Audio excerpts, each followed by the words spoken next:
George Herbert की एक poem दी पुली के बारे में।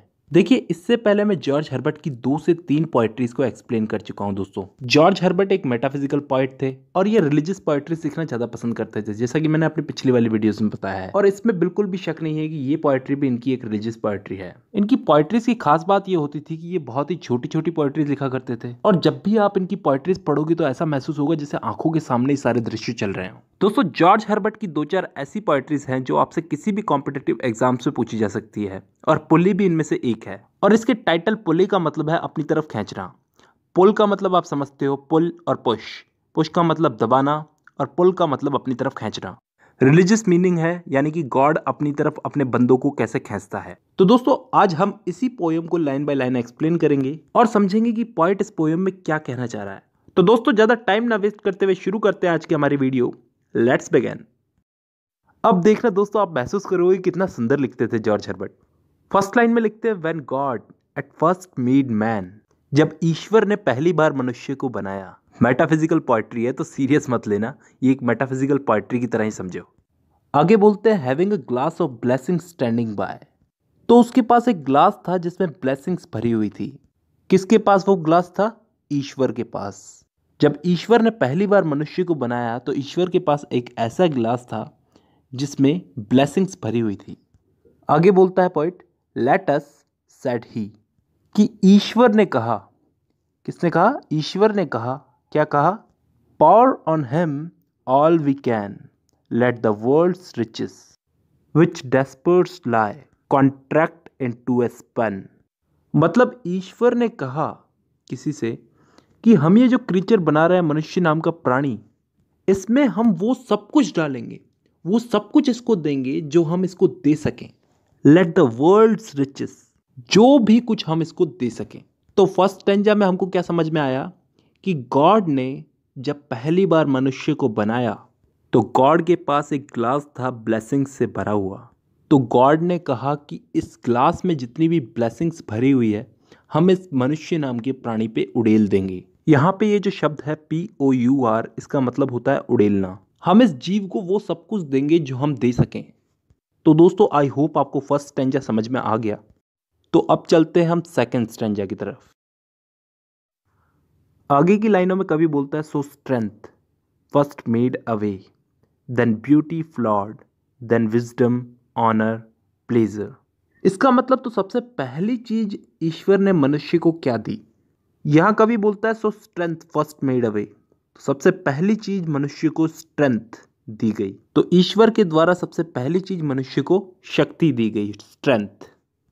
Then beauty flowed, then wisdom honour pleasure, तो फिर बाद में ब्यूटी दी गई, फिर विजडम दी गई, ऑनर दिया गया, प्लेजर दिया गया। When almost all was out, जब सब कुछ पूरा उड़ेल दिया गया उस ग्लास में से गॉड के द्वारा मनुष्य के ऊपर, जब सब कुछ उड़ेल दिया गया, मतलब सब कुछ खत्म होने वाला था, ऑलमोस्ट खत्म होने वाला था, गॉड मेड अ स्टे, मतलब गॉड रुक गए। Perceiving that alone of all his treasure rest in the bottom ले, मतलब जो भी कुछ गॉड उस पर उड़ेल रहे थे, जो भी कुछ उस पर डाल रहे थे, उसका कुछ हिस्सा गिलास में बाकी रह गया। ग्लास के बॉटम में, यानी कि निचले हिस्से में। आपने देखा होगा कभी हम चाय पीते हैं तो पूरी नहीं पीते, थोड़ी सी बचा देते हैं, बस वही हिस्सा बाकी रह गया मनुष्य पे डालना। तो वो हिस्सा क्या था? वो हिस्सा क्या था मनुष्य की लाइफ का, ये तो आगे हमें पता चलेगा, जो गॉड ने अपनी इच्छा से नहीं डाला मनुष्य के ऊपर। तो चलते हैं अब नेक्स्ट स्टैंजा की तरफ। नेक्स्ट लाइंस में पॉइंट कहता है, for if I should said he, कि गॉड ने कहा अगर मैं, Bairstow this joule also on my creature, ये आखिरी गहना, एक तरह से एक आखिरी गहने की तरह जो लास्ट उस ग्लास में रह गया था, ब्लेसिंग्स का बचा हुआ पार्ट, वो भी अगर मैं अपने क्रीचर मनुष्य पे डाल देता हूँ, so he would adore my gifts instead of me, तो वो मुझसे ज़्यादा उन गिफ्ट्स को पूछेगा जो मैंने उसे दिए हैं, मेरे बजाय उन गिफ्ट्स को ज़्यादा इंपॉर्टेंस देगा। And rest in nature not the god of nature, so both should losers be. अच्छा, आपके हिसाब से वो आखिरी चीज क्या हो सकती है? मतलब कौन सी चीज ना देने की बात कर रहे हैं ईश्वर हमें? हम सब जानते हैं वो चीज क्या है। आज अंबानी के पास कितना पैसा है, दूसरे बिलियनर्स के पास कितना पैसा है, बिल गेट्स के पास कितना पैसा है, सबके पास कुछ ना कुछ है, लेकिन एक चीज की कमी है, वो है सुख चैन। तो वो सुख चैन वो आखिरी चीज थी जो ईश्वर मनुष्य को नहीं देना चाहते थे। कितना भी कमा लो, लेकिन ऐसे लगता है कि अभी कुछ बाकी है, रेस्ट नहीं आता, अंदर से बेचैनी सी महसूस होती है, और हम गॉड की शरण में जाते हैं, हम ईश्वर की शरण में जाते हैं।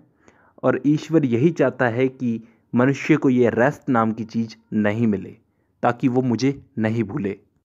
तो गॉड इन लाइन्स में बोलता है कि ये चीज अगर उसे मिल गई तो वो मुझे नहीं पूछेगा, और अगर मुझे नहीं पूछेगा तो मैं और वो दोनों लूजर्स कहलाएंगे। तो गॉड की क्रिएशन यानी कि मनुष्य और खुद गॉड दोनों लूजर्स कहलाएंगे।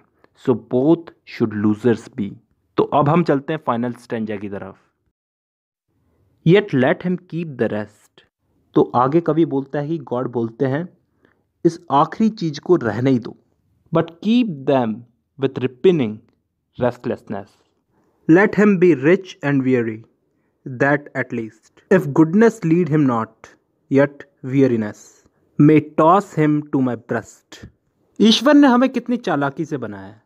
तो ईश्वर को पता था कि हमें किस चीज़ की ज़रूरत है और किस चीज़ की नहीं।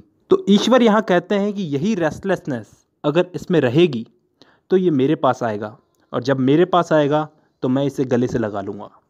एक बाप अपने बच्चे को जैसे गले से लगा लेता है। तो दोस्तों, इस कहानी का सार निकल के ये आता है कि अगर हम गॉड की बनाई हुई चीज़ें हैं, गॉड के बनाए हुए क्रिएचर्स हैं, तो हमें गॉड को नहीं भूलना चाहिए। और मनुष्य की जो ये रेस्टलेसनेस है, ये कुछ बेचैनी है, कुछ अधूरा अधूरापन सा लगता है, इसी चीज़ को इस पोयम में बताया गया।